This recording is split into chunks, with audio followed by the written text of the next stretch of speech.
I'm going to cover fundamentals and responsibilities from the defensive line at a 3-5-3 defense. Just going back to what we had talked about a little bit earlier, trying to get into kind of the meat and potatoes of it all.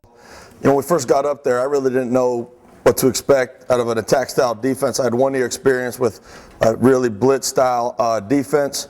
So it's a learning progress for me every day. I'm sure you guys, it could definitely help me out with things that maybe you guys do successfully and that we could get better at. But this is what we do, and hopefully we can take away something pretty positive. We'll start from the ground up. Our stances. Left and right hand, I meant to put or, however you want to put it, left or right-handed stance. That's always a question that is always asked to me. Which hand do you put down? I want the guys the most comfortable stance that they can get, where they can have the most speed. Again, it doesn't matter to me what the offensive line is doing. I want to control what we do. All right. For me personally, when I play, whenever I was going to the left, I liked having my left hand down. If I was slanting to the right, I'm gonna have my right hand down. Some guys are good with doing it both ways. Some guys aren't so good with the left. It's just a progression of time and just getting it done in practice. When we started up, I do teach them if we're slanting inside to the right, we're gonna have our right hand down, right leg back, okay? Feet are staggered, toe to heel. It's basically gonna be a pass rush stance. It's basically gonna be a pass rush stance where our butt is gonna be higher than our shoulder pads. If I have an end zone view, I should be able to see their numbers. If we are more of a reading type defense, we're, a 0-4-3 where a 3 technique had to, attack that guard or whatnot, we don't do that here. We want to get penetration, get up the field as much as possible, okay? And we want their butts higher than their shoulder pads, similar to this right here. If we're flat, we tend to not come out as fast. Down hand is placed on line of scrimmage in front of helmet. We should crowd the ball as close as possible. Our hand is going to dictate how close we are. I want to see, when I'm down my stance, I want to be able to see my fingertips, okay? Offhand is bent at the elbow, off his leg. Some guys will teach down here. I used to do that. But for me nowadays, just looking at it, I'd like to have a little more of a cocked hand right here. A little bend at the elbow. And when we take off, I try to tell them, all right, pretend you have a hand of dirt in one hand and you're grabbing grass with the other. And when you throw, you want to throw it back and try to blind somebody with the sand. Take off with both hands, not just your feet. Athlete should be looking through the top of his face mask, the top crown of his face mask right there. And weight is distributed to 70-30. Weight is distributed 70-30. We want a lot of weight up front. We want to come out low and hard. Okay, come out low and hard. If we get in a situation where we may be doing a little more reading up front, I'm going to tell them, adjust your stance, get in a flatter back so you're able to see where that offensive lineman is going. Okay, but for the most part, we're going to make most of our reads on the offensive sideline of scrimmage. We're going to do most of our reading on the opposite side. Okay, takeoffs. It's the most important thing for a defensive lineman is how great our takeoffs can be. Versus the pass, versus the run, whatever it is. Versus the pass is vital. Okay, the best pass rushers in the country, in the NFL, and college, whatever, they have the best takeoffs available. And so that's what we try to preach every day. We do takeoffs every single day and just really try to make it the most important thing we do. Ends will take off on first flash of movement by offensive line in front of them. Some guys they have good peripheral vision where they can see the ball and keep their eyes forward. I'm not a big stickler for it. I just want them getting off the ball. So when I say first flash, as soon as they see an offensive lineman even flinch, I want them going right now. Shot out of a cannon. All right, the nose will move on ball. He's at a zero technique, so usually that's going to be the quickest way for him to get off the ball. Since we'll slant most of our time, our takeoffs are different than the traditional. We use what is called the 45 vertical technique. According to what direction we'll be moving, the athlete will step in a 45-degree angle to that direction, half a man, and his second step will be vertical using a big rip. Okay, and we'll have some clips up here in a little bit, but if I was playing defensive line right here in my stance and my tackle is right here, if he's trying to cut me off down block, I'm going to step half a man vertical, 45, and then second with a vertical and a big rip. Okay, 45 vertical. The reason why we have to get our vertical on our first step is the first reason, for a couple reasons. First, like I explained earlier, is to not get washed. It's going to happen occasionally, okay? But if we keep re-emphasizing the fact that we need to get vertical as a defensive lineman, the chances of getting washed, they go down a little bit. Second, working vertical will help us get our pads square and in great football position. Guys, I tell my guys all the time, as long as you're working in the structure of our defense, shoot, let's go make some plays, let's go make tackles that we're not supposed to, as long as we're working in the structure of our own defense. We can't do it if, and you know, growing up, I was always told, aim for that hip, chase his hip on a slant, okay? Well, I'm only doing one thing now, and that's going to really increase my chances of getting washed. I really shoot that vertical step, getting vertical with a big rip. It's not only going to help us not get cut off, but more importantly, be squared up and in football position. Anytime we 45 vertical, we all use a big rip. We try to never swim. Having great pad level is essential, and using a big rip will help those efforts. You're going to see at times kids will try to use a over the top move. I don't teach it. Sometimes their instinct. They may find, but we always teach big rip. Why? Because it can keep our pad level low. And in this type of defense, it's vital. We have to have, in order to get great penetration, we cannot do it standing up. We can't do it standing up. So it's always a rip, underneath rip, underneath rip. During practice, I try to use big rips and other hand motions in every drill we do. The goal is to use hand violence on every play. If they can't touch you, they can't stop you. You can see as guys progress from the beginning when they get there to their sophomore year, or even, hopefully even quicker than that.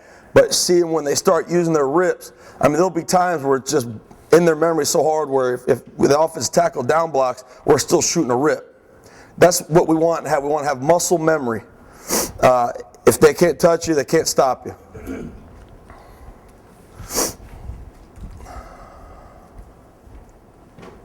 Okay. This is out of our front here, head slant, okay? Head slant, we got a rip call, so it means we can tell all 4 defensive linemen we're all slant to the right, okay? Head slant. We can see right here, Leroy Burgess, he's head up at a 6, okay? His pad level's a little high, but we're trying to cross man, half a gap right here with that first step. 45, working vertical. Our nose guard does a great job right here. Nose guard does a great job. Get in this gap. Getting vertical. We got an end zone shot here. We'll reiterate the point. It's a great job by Malcolm Bennett coming inside, 45 vertical. You see a great angle right here. You see in our heads front, we got 2 6s and 2 2s. You can see with his first step right here, Malcolm's first step, he's clearing his man, half a man. Boom, so he's working that edge. Working that edge, and he's trying to get vertical on that second step, pressing back. Getting vertical, getting our pads squared up, able to help and make a play. It doesn't matter what size you are. He was only 6'2", maybe about 260. In college, it's kind of small as a defensive lineman. The biggest thing we try to teach is speed, man. How do you guys decide whether or not to put that guy's hand on the ground that bad? That's really up to Coach Lawrence. We could probably answer that. Well, this is an 07 clip, and we had him in a 3-point stance.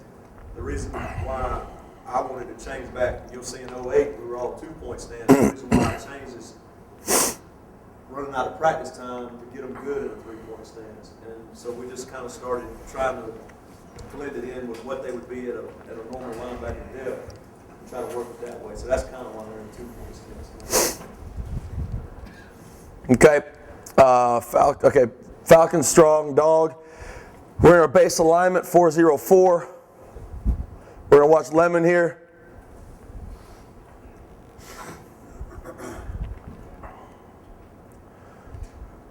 Dan Wiley here in the middle. And that's one thing that's hard for the nose guards that we get when they first come in, is when we're slanted one way, okay, and the offensive line is zoning the opposite way. That's the hardest thing for us because it's quick. It's quick. When I teach them, they have to try to get a pattern in their head of a pop-pop kind of thing where it's just 45 vertical as quick as you can get, because you don't want to get cut off, because now we have 2 gaps that are wide open. And so you can see a lot, especially the young guys here, they tend to overstep and get caught up. He needs to fight like heck to get back in his gap.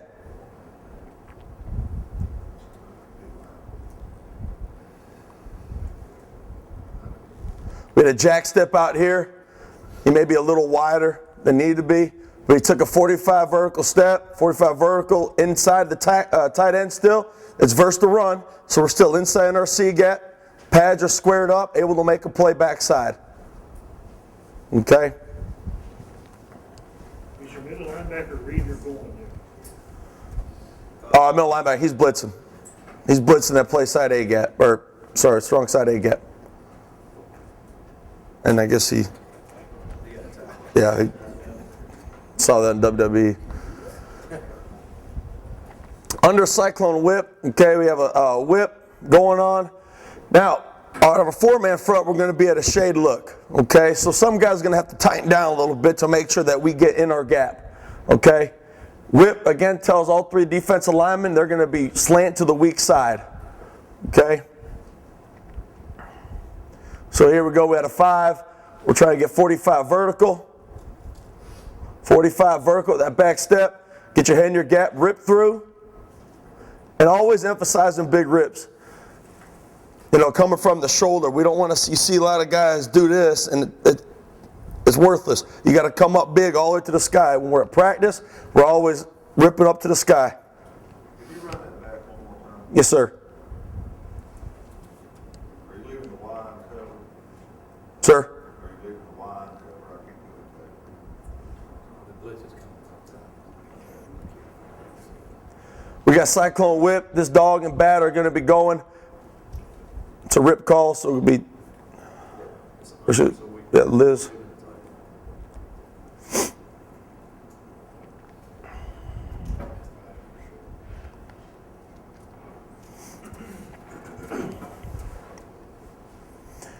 This is what happens here when we don't do it correct. You know, he needs to be able to cross that guy's face and not get cut off.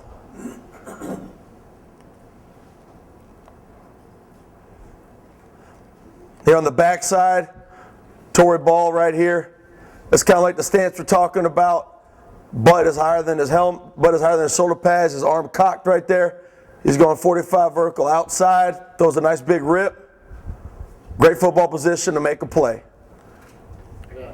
Yes, sir. Does it matter which foot is back when you're slanting? Yeah, it does matter. If we're going to be slanted to the outside and my right hand is down, we're going to have to square up our feet a little bit. Because one thing we don't want to do is get so overstretched, we're now in a terrible position. So what we're going to have to do is square up our feet a little bit. Some guys play better like that compared to a left-handed stance. So if I'm a left defensive end, and I'm trying to get outside and I have to play my right hand, I got to square up my feet a little bit so I'm not so overstepped now. Now I'm in a better football position compared to right here and here. What advice do you have to that guy that's getting cut there? Well, he's playing slow, okay? He's playing slow. Look at his first step right here.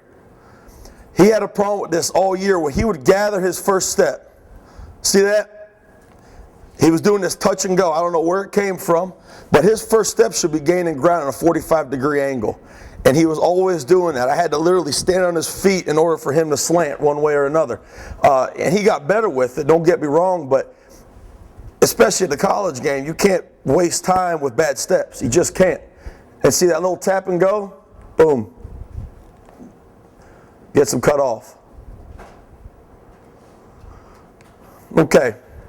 Position responsibilities, end versus the run. I'm gonna be covering just the run stuff. If you want to talk about pass responsibilities afterward, that's great. But up front, we got to take care of the run first. When we're a C or D gap player, okay, when we're running our jack step, or if we're slanting or angle or slanting or whipping outside, we become box players. Okay, when we slant outside to our C gap, we become box players, and our responsibilities are based on containing the football. Quarterback, bootleg, reverse, cutback, and quarterback on trick plays. Okay, quarterback, everyone's doing it nowadays. Is the zone read. We don't see any real true option as much as you know as I did when I played at Southern, but. You know, the zone read is a dangerous play, especially when quarterbacks are taught how to read. We have to be accountable. Now, if we're running our jack step, we're going to give those guys a give look, because we're outside, okay, and that tackle's inside releasing. We have to be able to come outside, recognize a down block on the run, eyes inside for first threat. So what Coach Luntz was talking about with his linebackers when they're blitzing in. And take care of the quarterback first and being able to help out on the running back, given our nose guard does a good job holding his A-gap. Okay, bootleg versus sprint out, whether it's hinge protection or sprint out or whatever type of protection we're going to see up front, our defensive end has to be aware that he is a bootleg player. He has to. I compare him to a center fielder all the time. When you lose contain, guess what? It's on you. You're the only one out there. And then Coach Manchester yells at me up from up top, and then I got to yell at him. So, you know, we got to make sure we get contained. Reverse, being patient, okay? Being patient. Usually we may get a down block, and the offense tackle may wrap around. We're going to play an inside block just like any other inside block.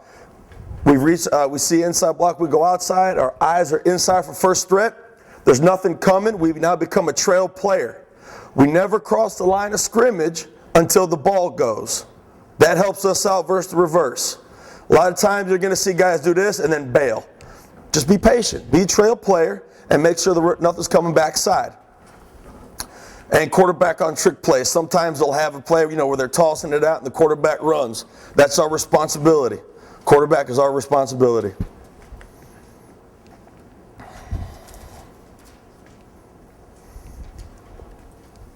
All right, we're going to see his power O strong here.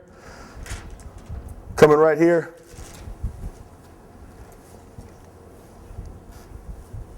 Okay, we're contained players. Okay, we got to stay boxed. He's slow out of the stance. See that little gather step I was talking about? 45 vertical. Okay, peripheral vision. We see our offensive lineman down block. When we're left unblocked, something's up. Something's coming our way. Okay, eyes go directly inside for first threat. Whether it be the fullback or the offensive guard that's pulling, we have to attack him first. Keeping outside free.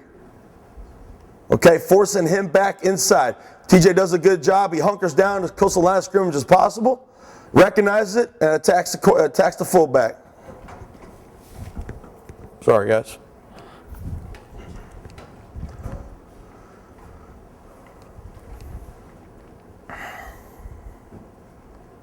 Okay, here we go on the backside now.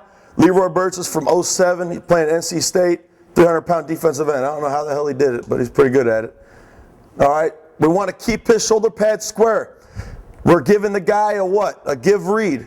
We have to try to stay square, shuffle in, shuffle, shuffle, shuffle. Make sure the quarterback doesn't have the ball. Now we go pursuit. It helps tremendously when you got a nose guard or a linebacker blitzing that's mashing that up over there, forcing that running back to cut back. We got to be responsible.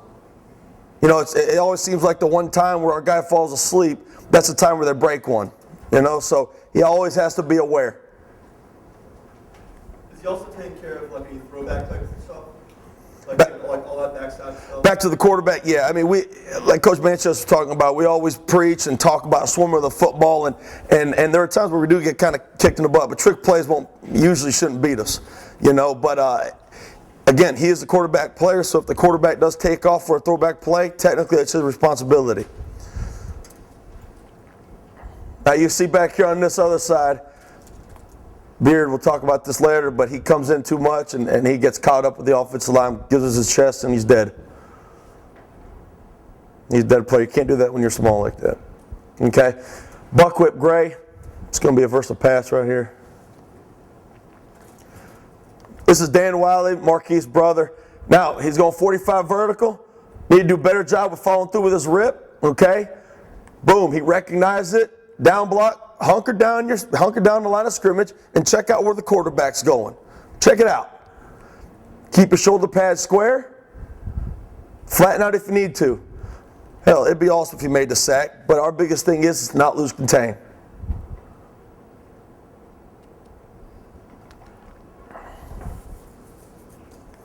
Here's another look at, here's kind of a zone read look here. We get a down block from the offensive tackle. He's a quarterback player.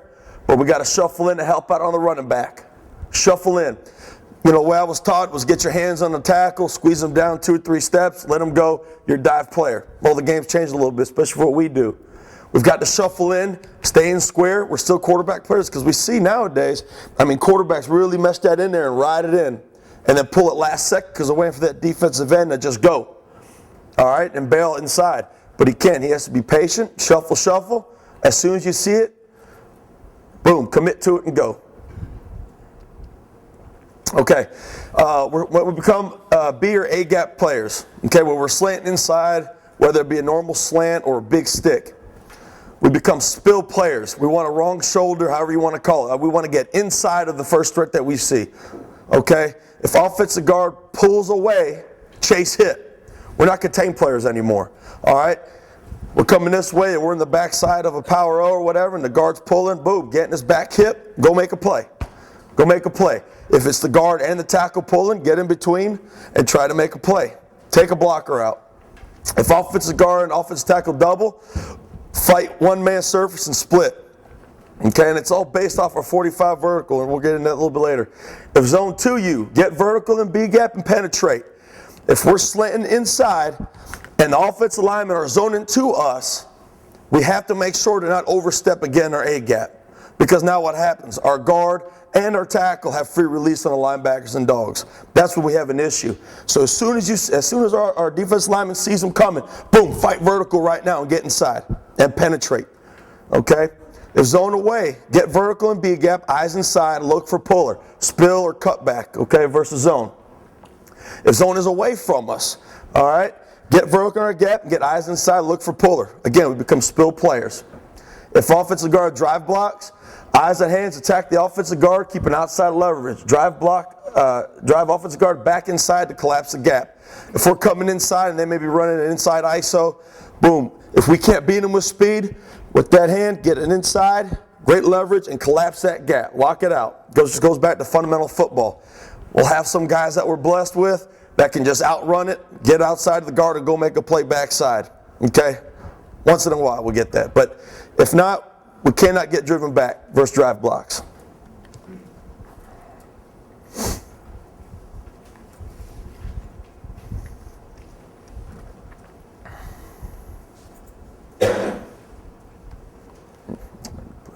Okay. Hopefully what you all can see is, they got a lot of clips. I think back, 4 or 5 years ago, you could stay in the base 3-man front and be successful and go from there. But I think what happens is you're facing so many offenses now, you'll see a lot of people getting 2 tights, 3 backs, things like that. We believe personally as a staff that you got to have answers. So that's why we do so much of our 4-man front stuff. Don't do a whole lot out of it. Just do, pick 2 or 3 blitzes that we feel like are going to be successful. But I think, offenses are catching up with it, so you got to be able to adjust and adapt to whatever the offense is given to you. So, I think that's why you see us getting so much more 4-man front and things like that. You got to have an answer. Obviously, they're getting so many angles and things like that on you nowadays. You got to be able to adapt. Here we got Tornado Brown. Okay, here's Torrey Ball on the inside. He's going 45 vertical. Offensive lineman is trying to cut us off. We have to get inside of him. It's our golden rule up front, especially when you're tracks on tracks with a man. Never get cut off by an offensive lineman when you're slanting inside. Now, it'll happen, but we have to keep on preaching and preaching that, listen, this guy should not cut us off. If he does,